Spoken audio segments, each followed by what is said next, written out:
This channel does not promote any violent, harmful, or illegal activities. All content provided by this channel is meant for an educational purpose only. আজুর SIR তার আগেই শিলিগুড়িতে একাধিক SIR help desk চালু করলো BJP. আর একবার আপনাদের জানিয়ে রাখতে চাইবো আজকে এসআইআর শুরু হচ্ছে শিলিগুড়িতে একাধিক এসআইআর হেল্প ডেস্ক চালু করা হয়েছে বিজেপির তরফে। অবশ্যই আমাদের উত্তরবঙ্গের দেখা খুব নজর রাখতেই হচ্ছে বিজেপির তরফ থেকে যে হেল্প ডেস্ক চালু করা হয়েছে তাতে কি কি পরিষেবা পাওয়া যাচ্ছে ডিটেলে আমাদের রিপোর্টার প্রসেনজিৎ চৌধুরী জানাবেন। প্রসেনজিৎ, দেখো আর কিছুক্ষণ পর বিএলওরা বাড়ি বাড়ি পৌঁছবেন এবং তাদের সঙ্গে কিন্তু তৃণমূলের তরফে প্রত্যেক বিএলওর সঙ্গে একজন করে পাহারাদার তৃণমূলের কর্মীরা পৌঁছাবেন।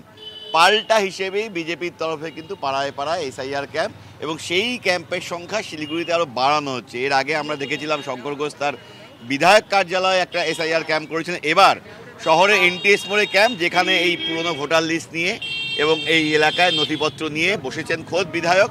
সকাল সকাল বসে পড়েছেন বিধায়ক এবং ইতিমধ্যেই এই এলাকায় যে বস্তিগুলো রয়েছে, যে কলোনিগুলো রয়েছে, সেই এলাকার বাসিন্দারাও তাদের নানা সমস্যা নিয়ে এই এলাকায় আসছেন। আমি একবার কথা বলি, আমি দেখাচ্ছি, দেখো একজন এসেছেন তার ভোটার কার্ড নিয়ে, তার নাম 2002 সালে এই এলাকায় নেই, অন্য কোথায় আছে বা কী করবেন তিনি বুঝে পাচ্ছেন না।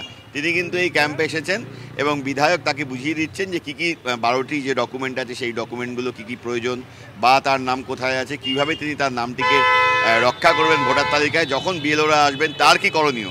আমি একবার কথা বলি, শঙ্করদা, কি মানে কেন এই ক্যাম্প বা ক্যাম্পের সংখ্যা কি বাড়ানো হলো?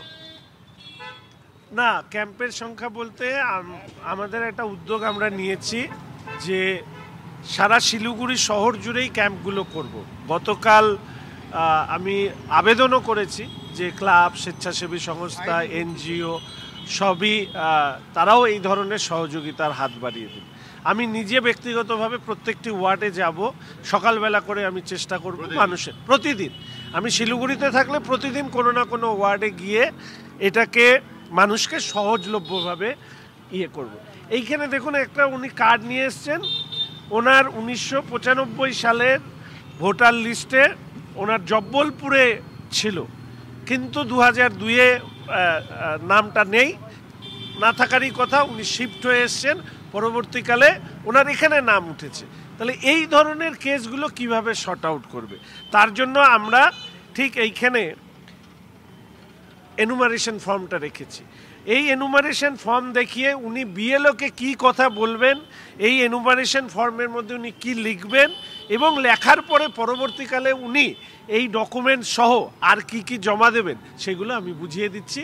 কারণ এই ধরনের ভোটারদের নাম সুরক্ষিত থাকবে, ফলে সেই সুরক্ষা নিতে যাতে তাদের কোনো অসুবিধা না হয় তার ব্যবস্থা করুন। তৃণমূলের তরফে প্রত্যেক বিএলওর সঙ্গে একজন করে কর্মী পাঠানো হচ্ছে, যাকে আপনি পাহারাদার বলতে পারেন, যাকে আপনি তৃণমূলের কর্মী বলতে পারেন, যারা দেখে নেবেন কোথাও নাম কাটা হচ্ছে কিনা।